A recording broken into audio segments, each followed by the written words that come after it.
Rambling stone fences and white clapboard buildings. This is pastoral, picturesque New England. A hotbed of stock car racing? You better believe it. A quarter century these fans have waited to see these Winston Cup drivers. And finally, there's a world-class facility here to showcase their talents. All the stars are here. And so are 70,000 jacked-up race fans. They've waited 25 years, and they just won't wait any longer.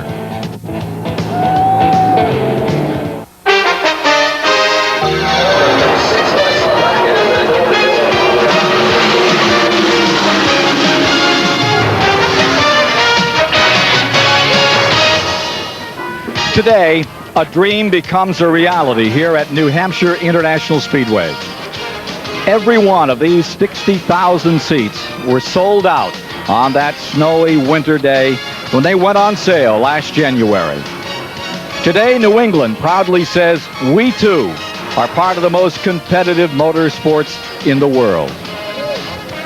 Ken Squire bidding you welcome to the biggest racing day in New England history. Now, it's a misconception to believe that we New Englanders don't like our racing. From the very beginning, there's been some great racing in this part of the country. You go back to when World War II ended and all that energy came back to these shores. That's when it started. Over in Vermont, where I was born, there were 18 tracks. Could run 5 nights a week, and it was pretty much that way all across the United States. But in New England, we had a unique problem. We had established sports. The Red Sox, the Bruins, Celtics are here. Basketball was born in Massachusetts. And our newspapers told us that anything that you couldn't put through a hoop or swing at was alleged not to be a sport. My, how times have changed. Today, motorsports is accepted and appreciated on all levels. And this $1 million 300-mile race is a crowning glory for all of us New England racing enthusiasts. A fellow New Englander is going to lead the call today. Here's Mike Joy. Thanks, Ken. Like you, in my native Connecticut, racing has always been big among those who followed it. And now everyone in New England's attention is on this beautiful world-class facility. Another downeaster, well, downeastern United States, Alabama. That's where Neil Bonnet's from. But Neil, the reception that the folks have gotten here have been tremendous. Mike, we travel all over the country, and certainly people cater to the Winston Cup crowd. But I don't think I've ever seen as an emotional affair as this pre-race. From last place to the pole, a standing ovation.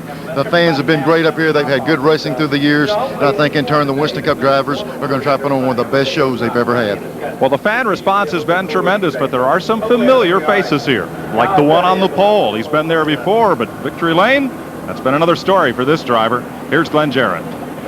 Well, thanks, Mike, and that's exactly right. Mark Martin has his second pole of the year, but an unusual point, he has not been to Victory Lane this year. Mark, you have had the dominant car so many times. You've led so many laps. Is today going to be the day you can turn it around? Well, I don't know. Sure hope so. I couldn't be happier with the way our deal's going, the way our car's running and everything. This team is really doing a great job for me, and this might be the day, but as we saw at Michigan, you know, you can't win if it's not your turn. We hope today it's our turn. Well, you've got our onboard camera, in-car camera with you. You going to give us some great shots? Sure hope so. This car's been great ever since we've been here, and this is a really nice facility, so we're looking forward to this race. Well, good luck to you, Mark. Now, a guy that we see week after week on the Busch Grand National Tour is also here. Jeff Burton, who normally runs Busch Grand National Racing, has qualified 6th. A great run for him in his first Winston Cup race. Randy Pemberton standing by with him. Well, a couple of unique features about you. First of all, qualified very well. Second of all, the car that you're running today is a sister car for what Mark Martin has. He drove this car at North Wilkesboro. You're sitting in it today. Good qualifying effort. What about 300 laps here? Well, we're real excited about this race. We're running real well. Yesterday morning we ran super, and yesterday afternoon we picked up a bad push. So a little bit hesitant about what's going to happen, but those guys on my crew, they made a lot of changes. I think we're ready to go. Okay, good luck today, Jeff. Also in this crowd today, a couple of other, or at least one other Busch Grand National competitor, Joe Nemechek, will start in the 15th position. And incidentally, Mike, I think these two guys have the most experience on this racetrack. It may well be. In fact, of the 5 drivers in this field that ran the Busch Series last year, Randy, 4 of them qualified in the top 20. A driver who you last saw on national TV bring his car to a halt on pit road, a bit dazed in the Pepsi 400 last week, is with Buddy Baker. Kyle last week Daytona, you look like you're in pretty bad shape. How are you doing now? And tell me a little bit about last week, because, I mean, you stopped in pit road, and it looked bad. Yeah, I'm doing okay now. It took 3 or 4 days to get over it, but what happened was it was hot, and I think the heat contributed to it, but I got in that wreck with Jimmy Spencer and those guys and knocked all the inner panels out, and you know how it is when you get the carbon monoxide, your fingers start tingling, then my legs started tingling and went numb. So I told them to get somebody, but we couldn't find anybody, and by the time they told me to pit, I didn't know whether I was on pit road or on the racetrack, to tell you the truth, so I just stopped, and they hauled me out, and we couldn't find anybody to get in the car, but I'm doing pretty good. Kyle, what about today? Are you 100% now? Yeah, I think so. You know, it's hard to say. I'm still a little weak, I think, still having headaches pretty bad, but, you know, with enough Tylenol and enough water, I think I'll be able to go. Let me tell all of you something. The Petty family is notorious for going all the way. This guy would make it. In fact, Buddy, Richard Petty was seen running for his helmet to go in relief of Kyle, but he was not an eligible relief driver last week. Wouldn't that have been something? Neil, long straightaways and big but flat turns on this racetrack. What are we going to see? Mike, I think anytime you come to a new track, the crews and the drivers and the engine builders can expect a little bit of problem getting a hold of the racetrack, getting the right power source, and just getting everything dialed in for the race. Some of the teams came up here and tested a few weeks ago, but that's out the window now.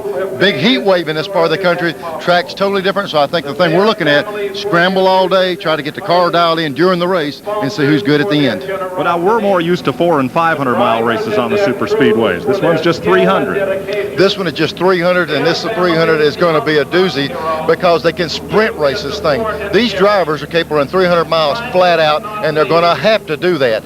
You can't wait till the end of the race. You're going to get there in a hurry. We're going to see some quick racing early in this race. And one driver we will see today is Ken Schrader, suspended by NASCAR for illegal carburetor parts during last week's qualifying. He won the appeal. Still got the fine, but Schrader and car owner Joe Hendrick are here, and Kenny will be in the race today. We'll be right back. Now we pray.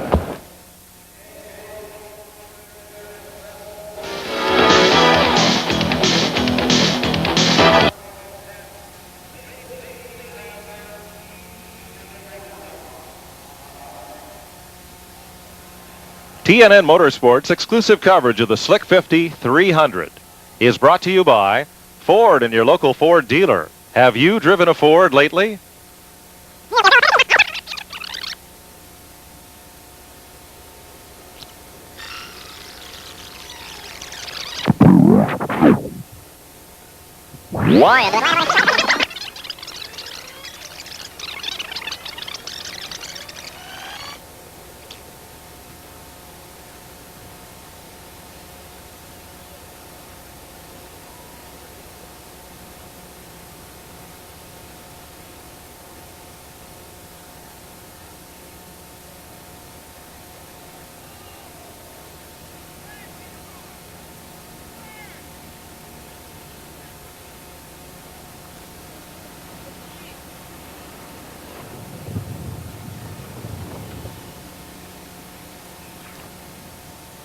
TNN Motorsports exclusive coverage of the Slick 50.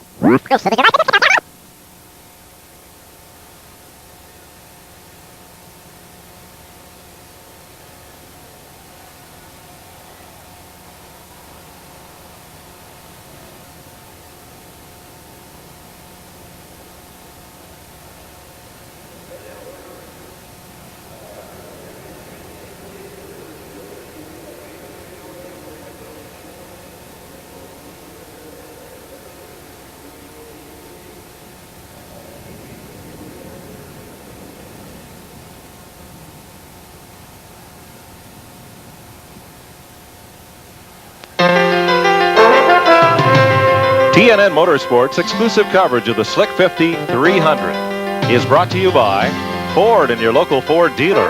Have you driven a Ford lately? By Haviland Formula 3 motor oil. Add more life to your car. And by cold filtered Miller Genuine Draft and Miller Genuine Draft Light, taking the country by storm. Getting set to fire engines here at New Hampshire International Speedway. Since it's the halfway point of the 1993 season, we thought we would make that the topic of this week's Haviland Update.